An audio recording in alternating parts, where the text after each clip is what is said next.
Welcome to Plan 9 Crunch. I'm Doug Gibson, and we're going to do a Plan 9 Crunch scene bite. And we're doing Bela Lugosi in probably the first significant sound film he ever made. It was called The 13th Chair. It was made, I believe, by MGM at the time, and Tod Browning directed it. Now, The 13th Chair is a murder mystery that was written by Bayard Veller. And it was one of those locked room type things where they're all in a gathering, someone dies. And Veller's wife, Margaret Wycherley, played a gypsy woman who's the mother of one of the characters.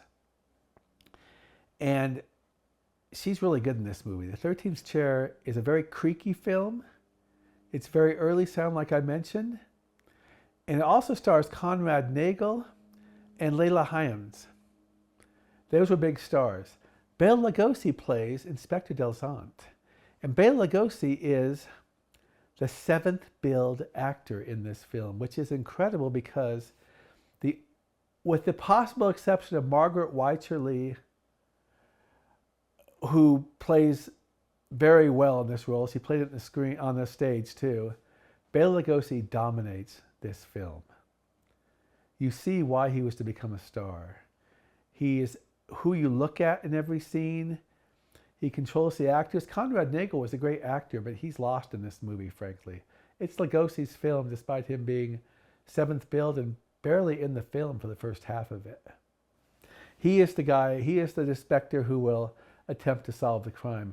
I want to show you a couple scenes of this Tod Browning directed film that dictate how effective Lugosi is and how much screen presence he has. You'll also see mannerisms he would do in Dracula to some degree, although it was a different character, of course. Jack, why don't we watch the first one right now? Oh, Richard. Madame Lagrange. Sir. There is a question. That's Lugosi and Wycherley. Anything at all, sir? When Mr. Wales asked you for the name, why didn't you answer him? I don't know, sir. I was in a trance. Then you didn't hear the question? How could I? I didn't ask you that. I asked you why you didn't answer him. Why didn't you carry out your part of the bargain? I don't know what you mean. My words are perfectly plain. Why didn't you carry out your part of the bargain? But there wasn't any bargain. Your whole seance was a fake. It was not only planned but rehearsed between you and Wales. He thought that a woman had killed his friend, and he told you about it and asked your help to discover the murderer. I don't know what you're talking about at all. Perhaps this will refresh your memory.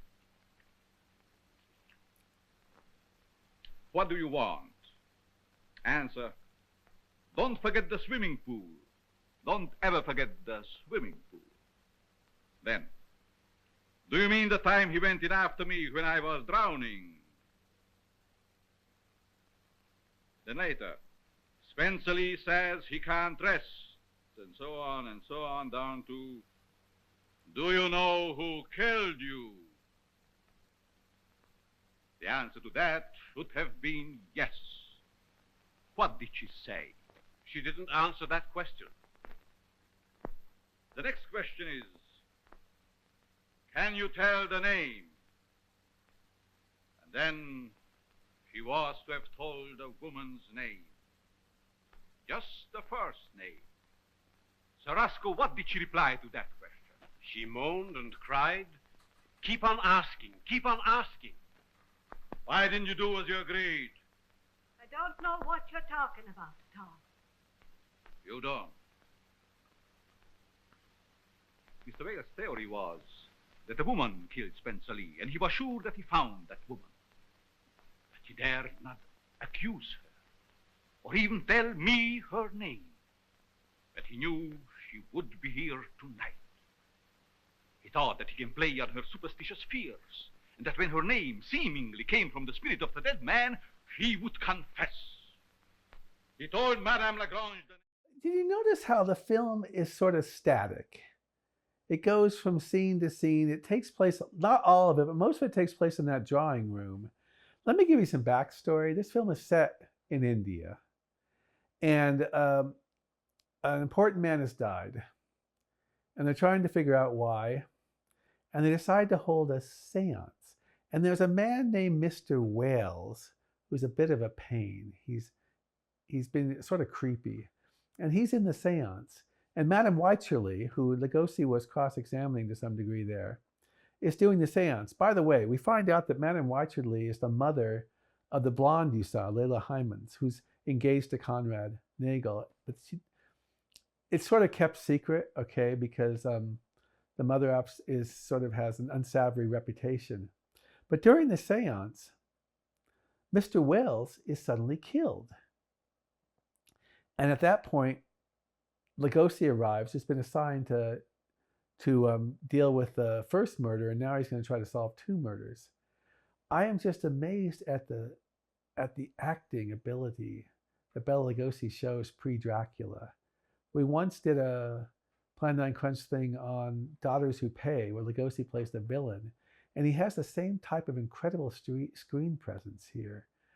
I want to go to a second scene of Lugosi showing his skills. Could you do that, Jack?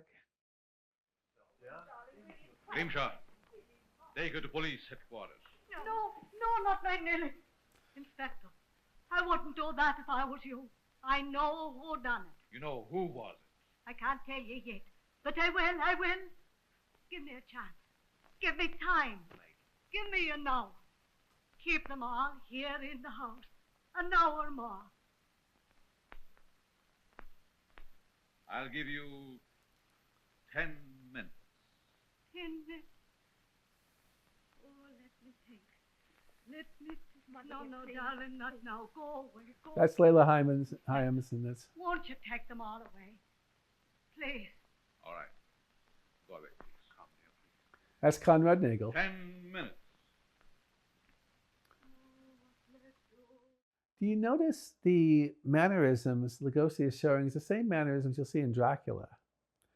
The way he's holding his body, and he talks a little bit slower in Dracula because, as Frank Dell'Ostrito told me one time, Lugosi portrayed Dracula as someone who'd been living for such a long time that their mannerisms were slower, their speech was slower, because they were adapting to their long existence on the earth.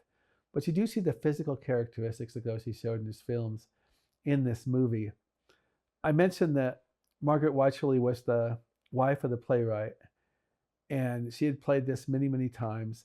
This film was remade in 1937. It was also originally filmed in 1919 as a silent. I don't know if that film exists. This is a film that, like I said, is stagey, but it's dominated by Bela Lugosi.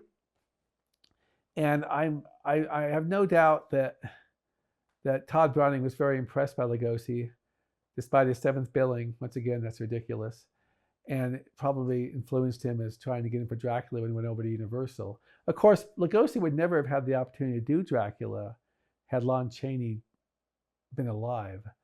But Chaney unfortunately died. But in that sense, we got Lugosi's iconic performance. Now, this is a film that I mentioned before, almost plays like a stage production. And that's how they were in the creaky days of early sound. I want to show you an editing mistake in this film that got through.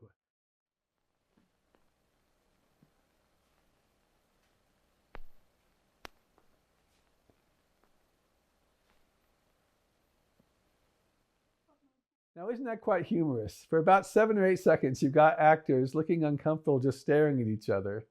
Okay, because it's not time. They haven't gotten their to play yet, you know, and suddenly they haven't gotten action yet. And all of a sudden they start talking in the conversation. Before, they're almost like wax dummies. And that's an editing error in the 13th stare. I want to say personally, the first time I saw this movie, I didn't like it that much, except for Lugosi. But the second time, I paid very close attention to the plot. I listened to all the actors. I watched how they were reacting. And the 13th Chair is actually a pretty entertaining movie. If you're patient enough to stay with it, it has a very nice plot, a very good ending. I'd love to be able to see a stage production of this someday. I don't know if it's still circulating. So that's our scene bite of the week, Plan 9 Crunch scene bite of the week. It's with Bela Lugosi in the 13th chair from 1929. We're Plan 9 Crunch. Give us a subscribe at YouTube. You can like us at TikTok or Plan 9 Crunch podcast and blog at Facebook. And our blog is plan9crunch.com. I'm Doug Gibson, and that's a wrap.